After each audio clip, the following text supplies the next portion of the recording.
So goal is to install a fan today, and we found that this is not a fan-rated junction box, so we're gonna go up to the attic, take a look what we've got.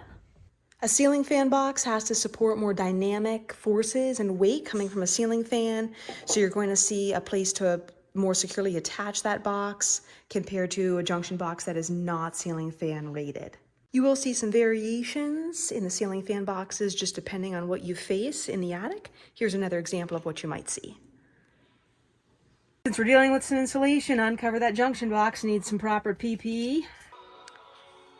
We are looking through a suitable walkway through the installation. Almost like the first snowfall. We found the first part of our walkway on a ceiling joist. So begins the journey to the other side. The key is to keep stepping on those ceiling joists, not the sheetrock. You don't want to be sailing into your kitchen.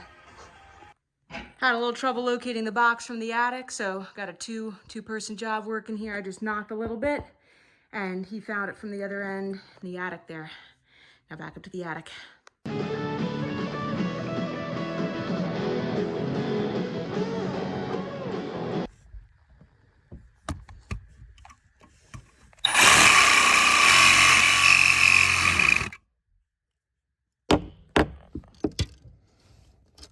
Just sawed out the old junction box, just hammering in the leftovers.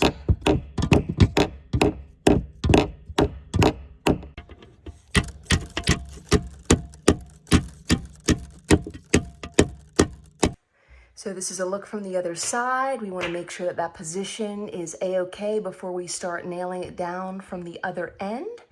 So this, again, it turns into a two-person project. Absolutely. Happy to hydrate you.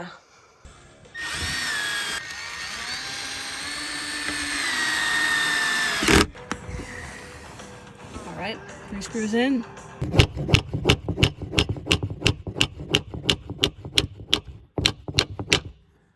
There. Nothing like an uncooperative hammer. Gotta love it. Bottom of the barrel.